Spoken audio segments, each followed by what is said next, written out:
I'm sitting in a classroom in McMahon Hall at Catholic University, a classroom where Fulton Sheen often taught in his more than 20-year career as a professor here at Catholic U.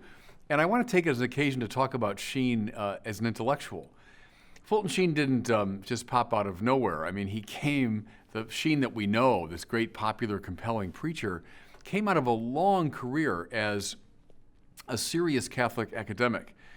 Go back to the very beginning of his academic career. Just as a kid, he finishes undergraduate studies here, and then he goes off to the Catholic University of Louvain. And when he got to Louvain, he said he had two basic concerns. One was to learn the modern mind. What are people thinking about in contemporary society? And then second, how to respond to the concerns and questions and errors of the modern world in light of Thomas Aquinas. So that was a very nice combination. He had a sort of touchstone figure, Aquinas, but he was interested in the dialogue with contemporary society. Karl Barth, the Protestant theologian, famously said, the preacher should have the Bible in one hand, the newspaper in the other. Well, in some ways we have Sheen's version of that, where you've got Thomas Aquinas in one hand, and you've got a deep concern for the contemporary world in the other. And it was that combination that gave his preaching a lot of power. He also said in his autobiography that he, in the course of his life, read in Latin every word that Thomas Aquinas ever wrote. That's how you do it. I tell my students, who want to get involved in media work, what do I do? And I always say, start with the old medium of books. Read and read and read. And find a touchstone figure. Now, it doesn't have to be Thomas Aquinas. It was Thomas for me, I must say.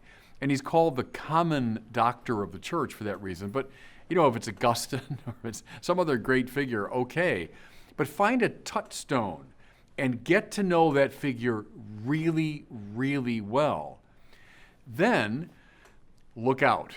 Open the windows of the classroom and look out to the world and see how to put those two things in dialogue.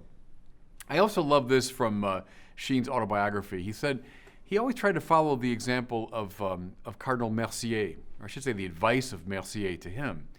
He said to him, always keep abreast of the literature and the poetry and the theater and the science of the contemporary society, and at the end of the academic year, tear up your lecture notes so as not to repeat yourself. It's very wise advice. Now, I was a teacher for a long time. I must confess, I didn't tear up my lecture notes at the end of every year. But there's a lot of wisdom in that, because it means you're not going to get stale, and you're going to keep your deep sense of the Catholic tradition always in lively dialogue with the world around you. I think that was the key in many ways to Fulton Sheen's success. Something else, too, I'd note about him, and skills that he had as a rhetorician were honed in classrooms like this. All of Fulton Sheen's popular talks, so think of his television presentations, his preaching, and so on, all of them were rationally structured, very well constructed. They were logically coherent. They moved from beginning to middle to end. Sheen was a student of classical rhetoric. And the great rhetoricians, like Aristotle, would say that one of the marks of persuasive speech is logos, reason. The mind that's not engaged tends to drift. Well, Sheen understood that principle, so that when your talk is rationally structured, it tends to keep your audience attentive.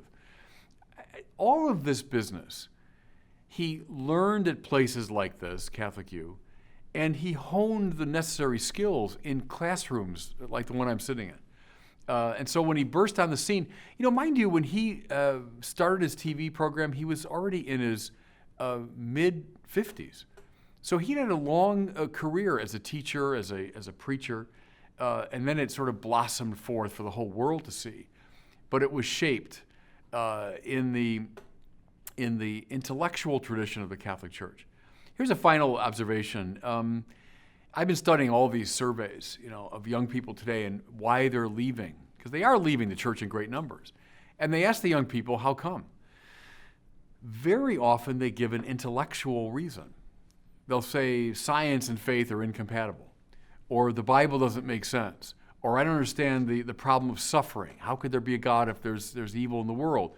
Well, there's emotion behind all those things, but those are intellectual questions. if we're going to be effective evangelizers, I think we have to do what Fulton Sheen did.